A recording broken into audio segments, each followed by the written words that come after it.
I would like to welcome you all to this webinar today, devoted to informing about the results of the 73rd meeting of the Council we had a couple of weeks ago here online, unfortunately, again.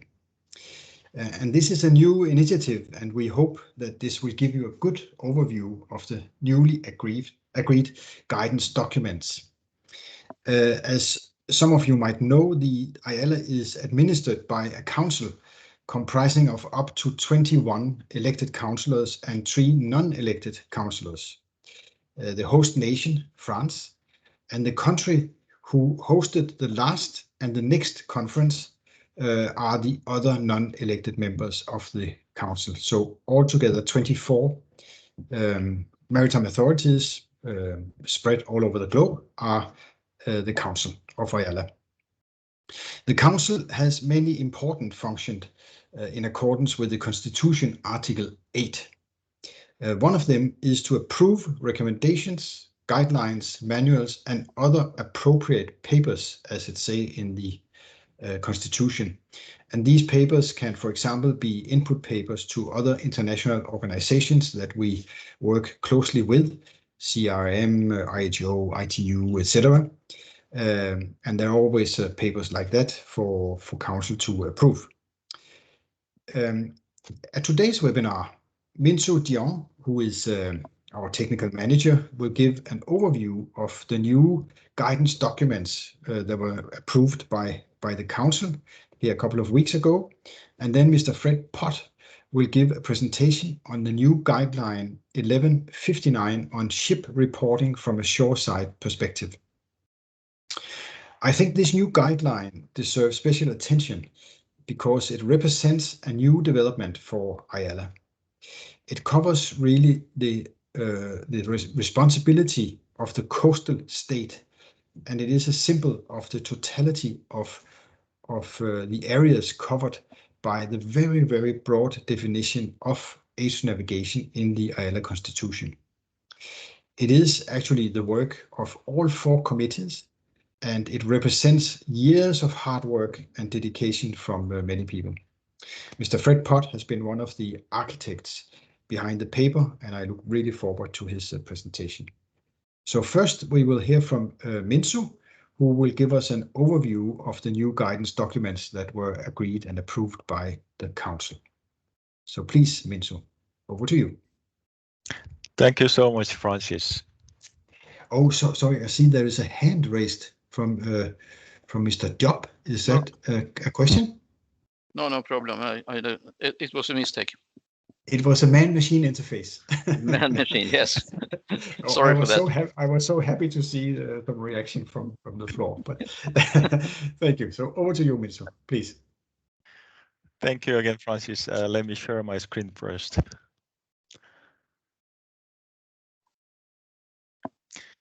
Okay, hello everyone.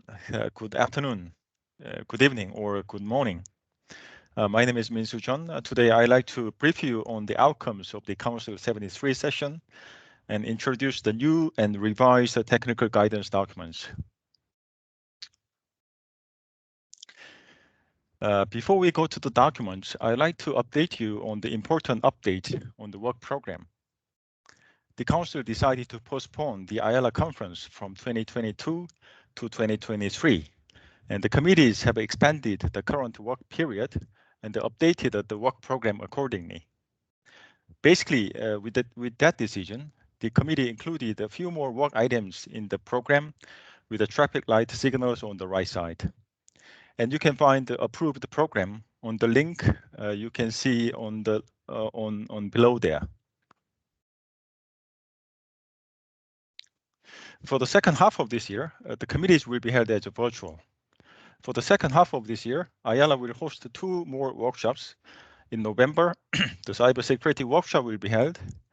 The workshop will examine the threats to cybersecurity and the availability and effectiveness and implementation of risk mitigation measures.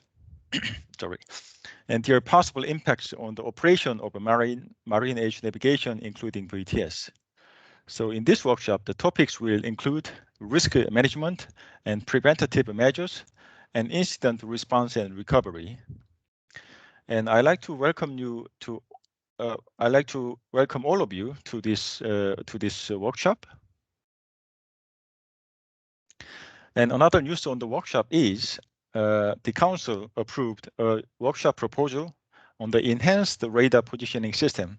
This will be organized by ENG committee to identify required standards and key organizations for this new technology. The output of the workshop will be sent to ENG committee. And also you are invited to this workshop as well. Next information is on the Heritage Lighthouse of the Year. Some of you might know that IALA decides and announces the Heritage Lighthouse of the Year since 2019. There is a council-approved selection procedure, and ENG is tasked to summarize and propose 3 shortlisted nominations to the council every year. For this year, a high caliber of 29 nominations from 18 member countries were submitted, and the committee nominated 3 lighthouses: the Lizard Lighthouse in England, and Palmido Lighthouse in Korea, and Cape Byron Lighthouse in Australia. And the council approved the Cape Byron Lighthouse as the Heritage Lighthouse of the Year 2021. On the World Age Navigation Day, which will be held on the 1st of July, AMSA will present on the lighthouse and talk about the history of the lighthouse and its ongoing use as an age navigation. So you are invited to this event as well. Now going back to the documents, the Council approved these 3 recommendations and 9 guidelines. And 1 document on the decision support tool for VTS personnel has been returned to the committee for further discussion. So let me go through them one by one. The first set of documents are on virtual age navigation. Since its first edition, published in 2010, there has been a lot of upgrade and changes on the virtual and AIS ATON. Both recommendation and guideline have been updated in format, and the old references have been updated as well. And especially the guideline includes a lot of case studies and examples. At the later part of the guideline, it has the application and some lessons learned from countries. So it became quite a comprehensive document on the use of virtual age navigation. So if you are planning or reviewing the service of virtual age navigation, you could take a look at the documents. So the good news is that the authors of this document agreed to have a separate webinar on this topic. So you could have a separate session on only for this topic sometime in the second half of this year.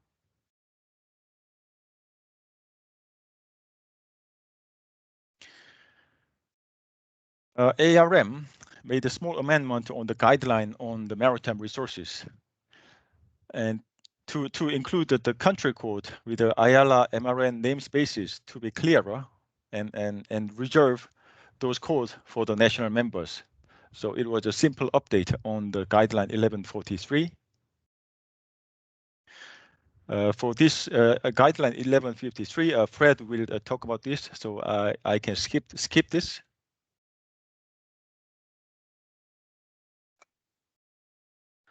Next one is on the provision of GNSS augmentation services for maritime navigation applications. This recommendation invites the service providers to record the details of their maritime services, so to make it available in a common place, in a common format. Currently, there is no common way for SBAS providers to conform a maritime use case for their services. Considering the anticipated growth of SBAS use for maritime, it is important that all the stakeholders know what services are being offered and their configurations. Without such confidence in the use of such systems, maybe the use will be low and the benefits of the systems may not be realized. So this recommendation aims to catalog this information through a simple pro forma with the completed details.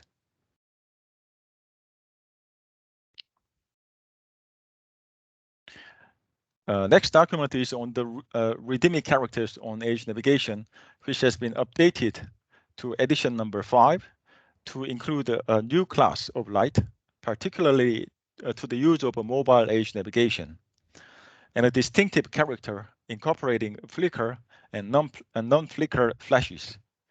This new yellow light character will be used for maritime age mobile age navigation only, and this information will be informed to IHO.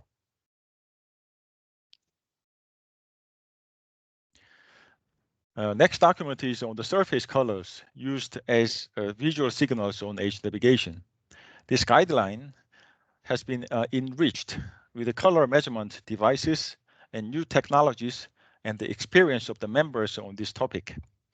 The difference between the laboratory measurement and the on-site measurement have been elaborated, and many valuable photos and best practices have been included in this document.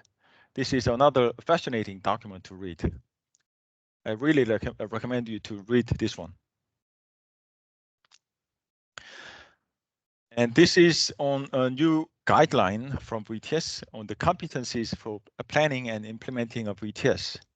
The development and implementation of VTS is rapidly being embraced by increasing number of the countries. It has become evident that there is a need to provide guidance to the members to assist the preparation for implementing VTS effectively and in a consistent manner with their national obligations under SOLAS. So this guideline provides guidance on training needs for those involved in the planning and implementation of VTS. Next document is on the operational procedures for delivering VTS. This one is in line with the recommendation 1 to 7 on the operational procedure for VTS. This guideline has been revised to provide appropriate guidance to the competent authorities and VTS authorities to minimize any possible confusion to the masters transiting between VTSs.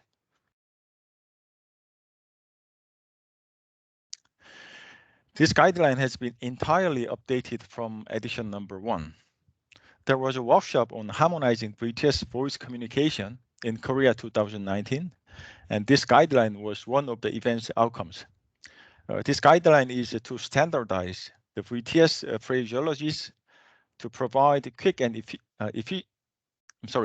effective communications to overcome the differences in languages and to reduce the opportunity of a misunderstanding. So this document includes the phrases based on the key operational and emergency VTS scenarios to provide guidance for using standard VTS communication phrases.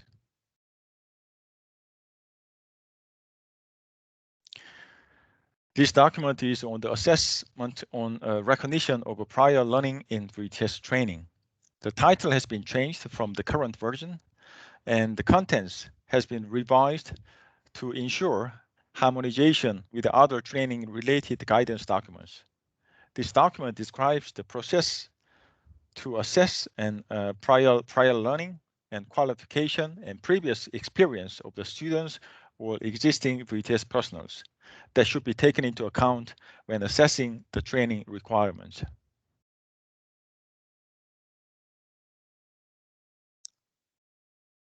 This guideline from ENAV provides information for the evaluation of harmonized suitable platforms for the provision of a marine age navigation services, including VTS.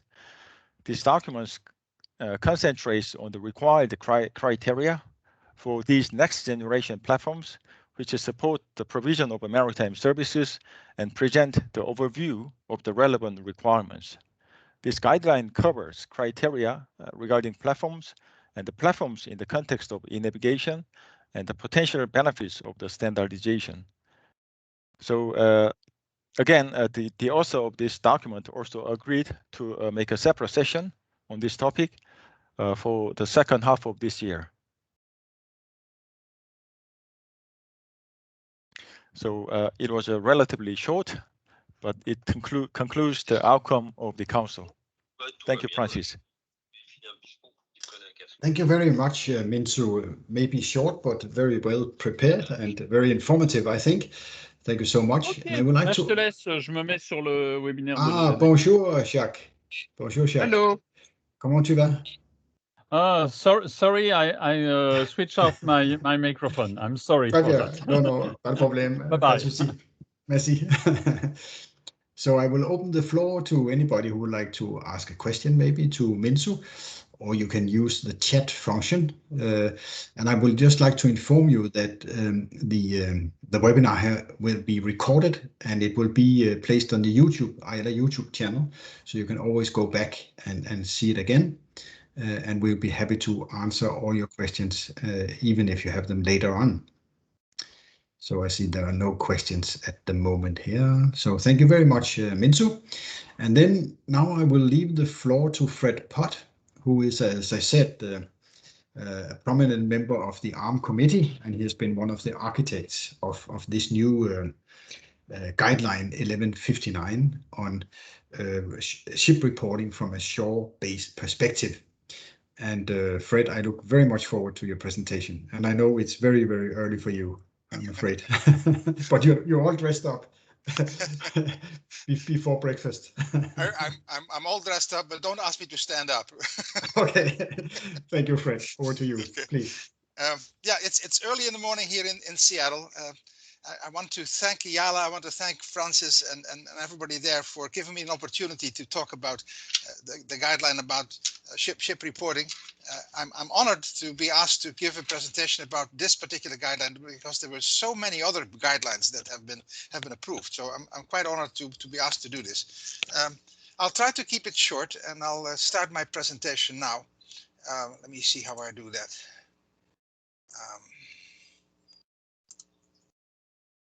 I think that's the way to do it. Yeah, it's perfect, Fred. We see it. All right.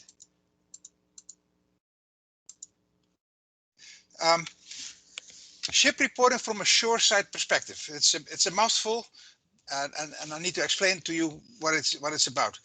We've been working on this guideline for about 3 years, and the work plan for the ARM committee was to develop a guideline on ship reporting from a shoreside perspective. So what is the shoreside perspective? Well, these are shore-based stakeholders, coastal state government agencies and others, such as immigration, customs, security, health, environmental, vessel traffic, port community systems and others. So that's what it is aimed for.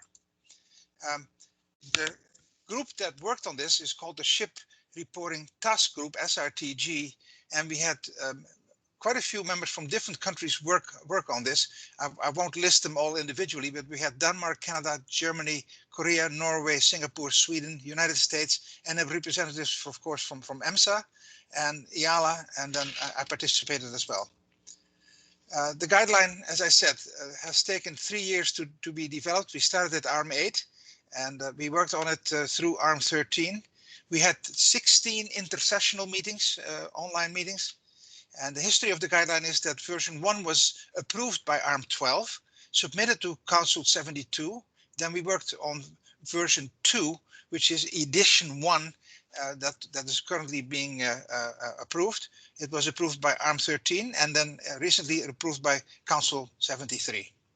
In the future, we will work intersessionally and submit a next version for approval. And it will become clear why there is another version coming.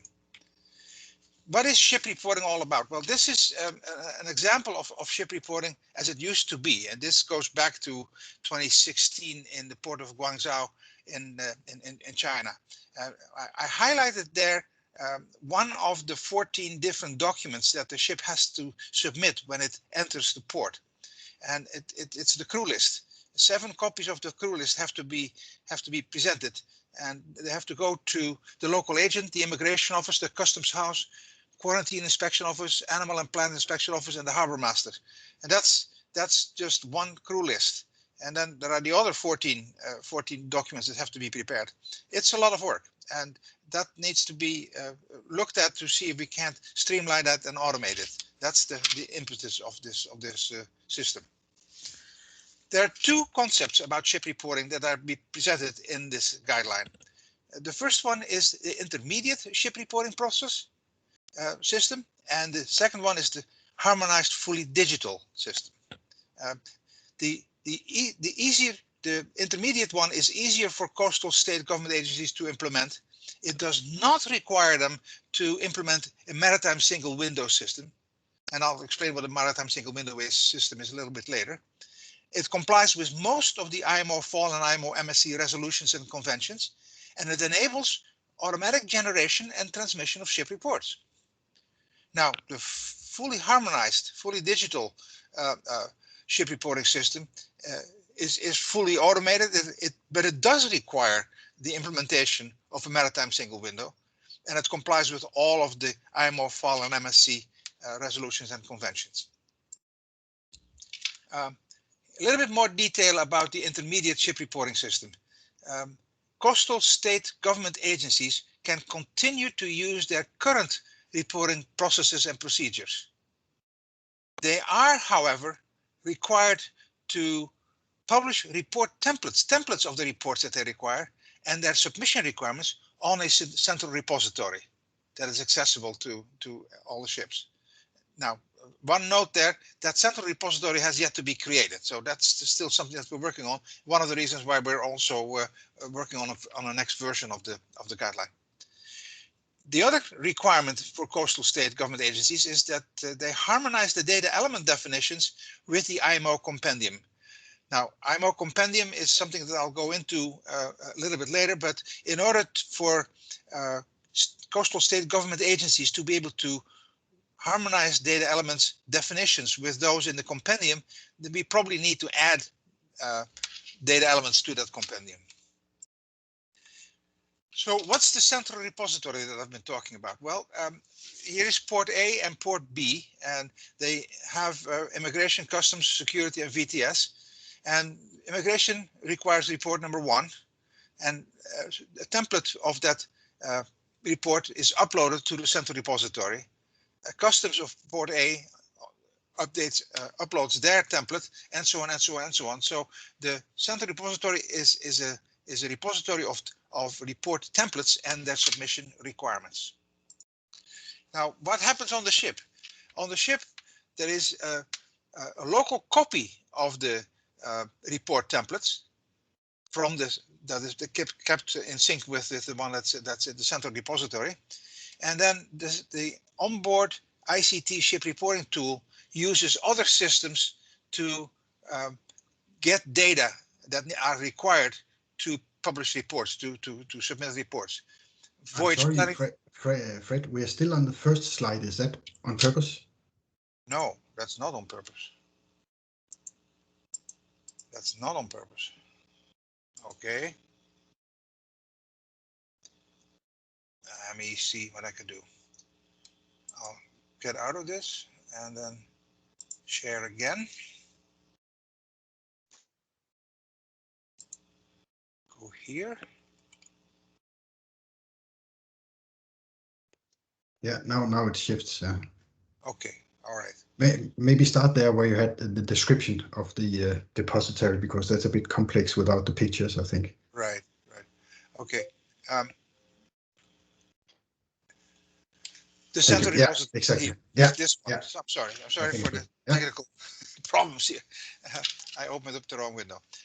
So what this is a depiction of 2 ports, port A and port B. They each have immigration, customs, security, VTS, and others government agencies, and each one requires a particular report. So immigration has a report template of their report and uploads it to the central repository, and then customs does the same, and security and VTS does the same in port A, and the same for port B. So you end up with a repository of report templates and their submission requirements. So what happens on the ship? On the ship, there is a local copy of those report templates and their submission requirements that is kept in sync with the central repository, and the ICT tool on board collects data, collects information from the voyage planning system, the booking system, cargo and passenger booking systems, the ballast tank management system, human resource system, waste management system, and other systems, and collects that data into a ship report database. I'm calling it CMDS, the Common Maritime Data Structure, but you know that is still to be decided. That ship reporting tool then takes those templates and populates it with the data that is collected from these other systems, and then sends out reports 1 through 8. A little bit more about the IMO Compendium. It's a reference data model mapped to other data sets. It's not a data model by itself. It's a reference data model. It refers to other data models, and particularly the World Customs Organization, the United Nations Economic Commission for Europe, Organization for Standardization, the ISO, and in the future also the S100 product specifications, IHO, IALA, and IEC. And the group that maintains the compendium is called the FAL Expert Group on Data Harmonization, EGDH. They've just had a meeting. This is an example of some of the data elements that are defined in the IMO compendium. There are over 300 data elements, but as you can see, each data element is quite detailed, described in detail on how it should be presented and things like that. A little bit more about the harmonized fully digital ship reporting system. Coastal states have to form a national authority to collect ship reports on behalf of the government agencies. And to do that, they have to implement a maritime single window, and I'll explain what that is a little later. And they need to host a web service for machine-to-machine information exchange with ships. A web service is a SOAP or a REST kind of web service. And then they automatically need to convey the ship report information that they collect to government agencies, and they need to adopt a cybersecurity platform. The platform is still up to be decided on what we will be using, but that's something that needs to be done, and I'll explain why later. Here is a bit better description of a maritime single window. What it comes down to is that ships submit documents, HTML or XLX or whatever documents, to the maritime single window, or the port agent submits these documents, or the shipping office personnel submits these documents to the maritime single window, and it then distributes the relevant information to customs, to VTS, and to immigration. So that's the basis of the maritime single window. I want to take you through the details of this in a little bit more detail, because it explains how that machine-to-machine information exchange works. The ICT ship reporting tool is the one in the middle, and for the next port or the next area that it goes through, it works not only for ports but also for areas that you need to report to. The ship reporting tool sends the information to the central repository and finds in the central repository the URL of the web service of that particular port or that particular area. And then the ship reporting tool submits an entry request to the port or to the area, and that could be in the form of an S421 message, an S100 message, to the shore-based web service. The shore-based web service then sends a confirmation that the request has been received, and then goes into its own systems to generate what the requirements are, what the reporting requirements are. So then templates of the required reports and the submission requirements are sent to the ship ICT tool, which then uses its information sources to populate these templates and submits reports and report updates to the shore-based web service. That also is true for updates of the and then the shore-based web service sends a confirmation of the receipt. A little bit more about cybersecurity. The cybersecurity specific things that are required for ship reporting is that shore-based authorities, government agencies and people like that, they need to be able to authenticate the senders of the ship report. That there is no question about who sent this report. And then on the other hand, the shipping company needs to keep control of the access to the reporting information. Reporting information includes private details about crew and crew vaccination records and things like that. So the shipping company needs to retain control of access to that information.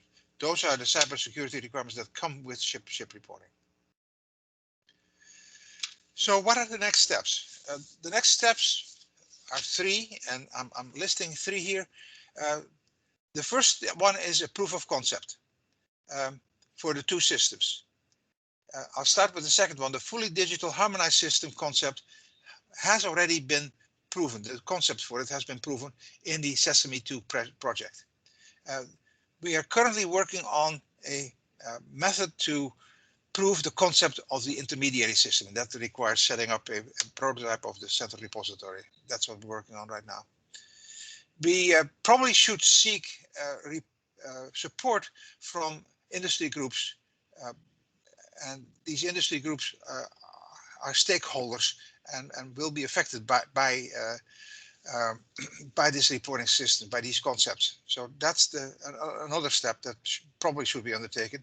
And then the third step is to approach IMO Fall about hosting the central repository and other things. So those are the next steps that I envision need to happen. That's it. That's all I had to say. And here's my email address. Thank you very much, Fred, for this fantastic presentation. Even I understood, I think, most of it. So it was very, very good and clear. Thank you so much. And I will open the floor for any questions you might have. The same goes for this presentation. If you think about something afterwards, you're very welcome. We will keep the chat open for a little while after the webinar, and you're always welcome to use the email to IALA, and we'll make sure that you get the correct answers. Because as you could hear, Fred is very, very ambitious here, and there's a lot of work to be done still. So it will be very interesting to follow this project as we go forward. And as you could also see from Minsu's presentation, I'm so impressed by the 4 committees and the work they have done during this very, very difficult period of the COVID pandemic. All the committee meetings here in the spring, in the springtime in Europe, a couple of months ago, were so well attended. We had almost 600 participants online in the committees, and they had more than 250 individual meetings during the committee period. And you could see how much they have achieved. They can keep the council busy approving all these documents that can guide the world forward, the maritime sector. So I see no hands. But there are questions. At the moment. There are questions on the chat, maybe? Yes. I will look. Okay. Yeah. When do we envisage widespread implementation of the ship reporting? There's a question here. Fred, maybe you could take that first. Yeah, it ties in with the question that Stephen Bennett asked. Is IMO fully on side? There's still quite a bit of work to be done to bring IMO inside these two concepts. The fully automated harmonized system IMO is on board with, and in fact IMO Fall is pushing it very hard. The reason why we came up with an intermediate system is that for shore-based government agencies to implement a maritime single window and to implement the maritime services that go with it and all the reorganization that you need to have, that's difficult to do. So that's why we came up with another concept, which is the intermediary system. IMO is not yet on board with that one, and that's the thing that we're working on to have a proof of concept and then work through other groups and then maybe approach IMO Fall about it. So yes, we're talking several years down the line before this could be implemented on a wide scale. There is a fully the fully harmonized system, there's a limited version online right now for the Scandinavian countries. Yeah. And it's so important to align everything, of course, with the IMO fall, and we are doing that, of course. There's a comment here, Fred, from Andrew, that on the cybersecurity issue, this is an aspect on which we should be very serious, and right. Of course we are. Yes, we are. That's going to be a key requirement, that those things are met. That we keep the personal information of crew and passengers, protect that. And the cybersecurity issue is very, very complicated, and we are actually planning, maybe you saw that on Minsu's slide, we are planning a workshop on cybersecurity hosted by the Canadian Coast Guard later this year, or maybe early next year, but soon. And I hope that we can form an IALA policy on cybersecurity during that event. Do you see any other questions, Fred? I don't see any more. No, that's about it. And no hands raised. So this will be put on the IALA YouTube channel, so you'll be able to see the presentation again or study more carefully other issues, and the presentations will also be made available. Minsu has put a link in the chat function. So with this, I would just like to thank you all for participating, and wish you a wonderful day. Night. You have a full day in front of you, Fred. Yes, I do. So thank you very much to Fred and Minsu for these great presentations, and thank you very much to all for participating. Thank you so much, and stay tuned for the next webinar. We will post that on the website. Thank you so much. Bye-bye. Bye-bye. Thank you.